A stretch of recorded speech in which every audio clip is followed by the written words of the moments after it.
Hi everyone, my name is Duprey. I've been in the industry now for about 8 or 9 years. I was previously MECP certified basic, but now I actually let that lapse. I've been at Net Audio now as an installer for 4 years this current rotation. I have worked here previously before for 2 years before that, so 6 years total. My biggest accomplishment that I've had to overcome this past year is going to be tuning DSPs. I haven't had great success with those just yet. Usually my boss Paul does most of the tuning. I'll do the installations and then he does the tuning. But this past year I have also taken over the reins a little bit and trying to get more into that and trying to figure out how to actually do all that stuff. Learning how to set time delays and all that stuff and crossover points with a DSP has definitely been a big struggle for me. Coworkers would describe me as knowledgeable, technical, but also blunt at the same time. I'm just going to give it to you straight. I'm not going to put any fluff on it. How you get to A to B is how I'm going to give it to you. What solves your problem is what I'm going to give you. That's it. That's just all there is to it. My installation technique or specialty is clean wires. There's a whole movement going on. Everybody likes clean wires and showing it on an amp rack and everything. It's cool. I like it. To me, I like to hide everything. I want it behind the scenes. So I'll hide everything behind the amp rack and then I'll make it look pretty behind there. I'd rather hide stuff and then me be able to know it's clean and pretty behind it, or then be able to show the customer later in pictures. I just think that's a lot better of a way to do it. That's just a personal opinion. Also, serviceability. If you can't make your installation serviceable, then you're doing yourself a disservice. If you can't remove something faster than you put it in, then you have a problem. Make everything serviceable. Use those plugs you always want to use. Let's use them. Charge the customer for it. You're giving them a better install at the end of the day. One of the biggest things that me and my boss preach is, let's make this serviceable. We built a bus this year and it took us months. I think it was like 8 months we did. But everything can be reversed on it if we wanted to, because we used all the plugs and everything we wanted. It was no questions asked kind of build, so that was very nice to do. What do I want customers to remember about my aspect of the install? I always want them to know that they got the best possible install they possibly could. They are getting what they paid for. When they leave my facility, they need to know that they could have got nothing but the best. So they get a lifetime warranty on all their installs, and that's just standard. They get whatever manufacturer warranty is, they get that, and they get to know that up front. I always want customers to know is that I will never install something as if it wasn't my own car. I want my car to always be perfect. I always go above and beyond on my car. It's literally 10 out of 10 on every wiring job I do. So I'm gonna do that to a customer's car every single time. If you don't do that, you're doing your customer a disservice as well. That's how I look at it. Do the best you possibly can every single time. Industry professionals that have had an influence on me. One big one that has been on, helped me a lot throughout the years has been Gary Biggs. I watched, or not watched, but looked through magazines of his Regal growing up. Just from the Fast and Furious movies, I got to those magazines and his car was in there. And now I can call him with any question I want. He lives a couple hours from me, so he stops by a few times a year. And it's great to know him. And if I have a question, a real technical question, I can call him and be like, hey, what would you do in this situation? And he typically has an answer for me.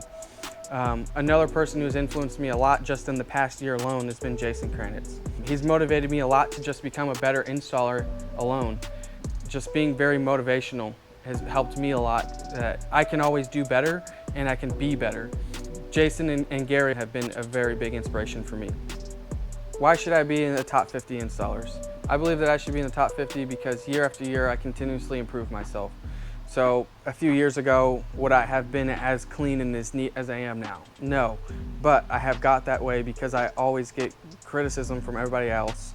How would I do this better, or how would you do this better? Where can I improve? And I take that feedback. I love constructive feedback. It's very good to have other people's opinion on that, and it helps me a lot. You're not being negative, and I don't look at it like that, but I just want somebody's feedback that's just gonna give it to me blunt, like I would give it to them as well. A top 50 installer would not only be significant for me, but it also shows our customers that we know what we're doing. We're not just some Joe Schmo in the back alleyway installing stuff and your car's gonna catch on fire. We're like real deal. We've got experience. We go to Knowledge Fest every year. We have the industry behind us to show that we know what we're doing as well. So it's gonna show customers that hey, they're gonna do it right the first time and I'm not gonna have to come back. Or if I do, they're gonna make it right. So I think I do qualify for being a top 50 installer. This is my toolbox. There are many like it, but this one is mine. I have lots of tools in here. They're all miniature. My favorite one is this tool. We call it a hockey stick. Oh, I have dikes too. I have lots of hand tools and plenty more. And I have flashlights. I love a good flashlight. Nah, just kidding, guys. We actually have a big community toolbox. I'll go show you that right now. Most of the time we have a tool cart. There is times that I have to go outside and work under the tree or on the carport. So we have a go-kart. I can pull this out and I can go take it to wherever I need to go. So we share this one, and then we have the big standard cart here that stays in its place. We have all the tools that we could possibly need here. We have multiple drawers of them, all kinds of other hand tools and assortments. We've got ratchets here, pry tools, zip ties, big and small. I have a whiteboard up here as well. If I've got a big project, I like to write down what I'm doing. I like to go step by step as well. It's my handy dandy computer. If I'm in a car, what I'll do is I'll pull up the direct text for it or Pro Demand, and I'll pull up all the information I need if I'm doing a remote start, even just a radio if I'm tapping into wires. Then I have it directly here. I can see it at the car right next to me. If we go around this way, this is our inventory wall. It's crowded. We work a lot. This is a functional shop. This is my area. I don't typically go in the fab shop that much. I'm not a fabricator.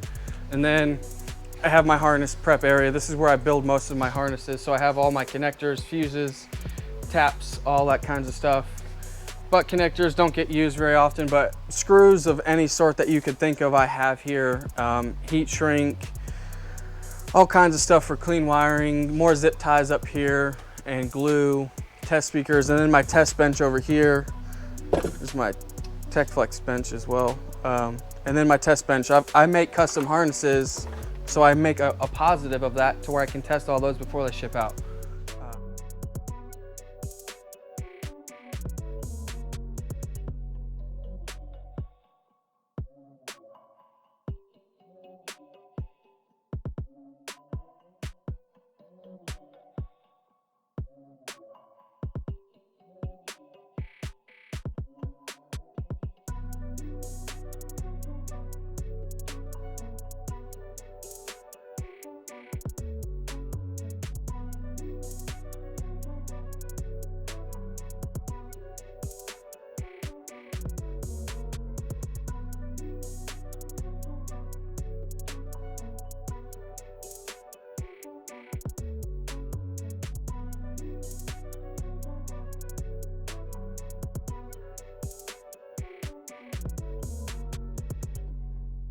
Thanks, guys.